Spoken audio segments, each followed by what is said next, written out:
Yaxın Şərqdəki müharibənin sosial-iqtisadi təsirləri qırmızı xəttə yaxınlaşıb. Bununla bağlı olaraq Beynəlxalq Valyuta Fondu, Dünya Bankı qrupu və Ümumdünya Ərzaq proqramının birgə bəyanatında bildirilib. Müharibənin təsirindən neft, təbii qaz və gübrə qiymətlərinin kəskin artması qaçılmaz olaraq ərzaq dəyərinin yüksəlməsinə və qida təhlükəsizliyinin pozulmasına səbəb olacaq. Reutersin məlumatına görə İran, İsrail və Birləşmiş Ştatlarla atəşkəsi strateji qələbə kimi qiymətləndirir. Lakin ölkənin iqtisadiyyatı dağılmış, gec bərpa meyilli sarsılmış vəziyyətdədir. 40 gün davam edən müharibədə bir çox İranlı iş yerlərini itirib. Qiymətlər kəskin şəkildə artıb. Zavodlar, elektrik stansiyaları, dəmir yolları, hava limanları və körpülər dağıdılıb. İran rəsmiləri bildirib ki, iqtisadiyyatı idarə edəcək ən böyük sənaye obyektlərinin təmiri üçün xeyli müddət lazımdır. Bu kimi zavod və fabriklərdən asılı olan digər şirkətlər isə işləri dayandırmağa məcbur olub və işçilərini itirib. Mütəxəssislərin sözlərinə görə İran iqtisadiyyatının müxtəlif sahələri də müharibədən təsirləniblər. Bu bilavasitə özünü logistik xidmətlərdə,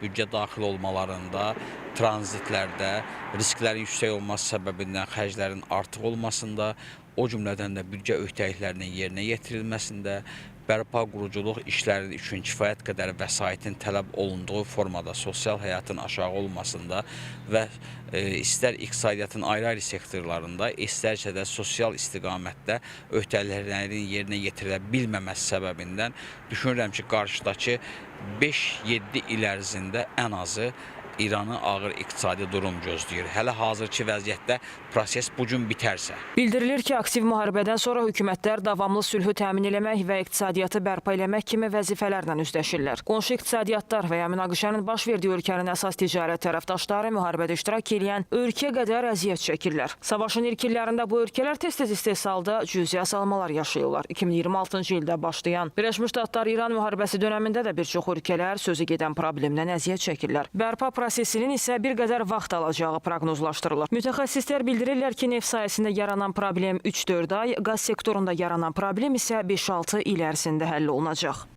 Burada Qətərin əsas istehsal etdiyi və ixrac etdiyi əsas böyük bir baza deməli dağıdılıb. Bunun üçün təqribən olaraq 5 il zaman lazım olacaq qazın kəsintilərini aradan qaldırmaq üçün. Türkiyə deməli bu ərazilərdən qaz idxal edir və Çin isə əsas neft ixracatçısı kimi tanınır. Bu ölkələrdə bu kəsintilər müşahidə oluna bilər.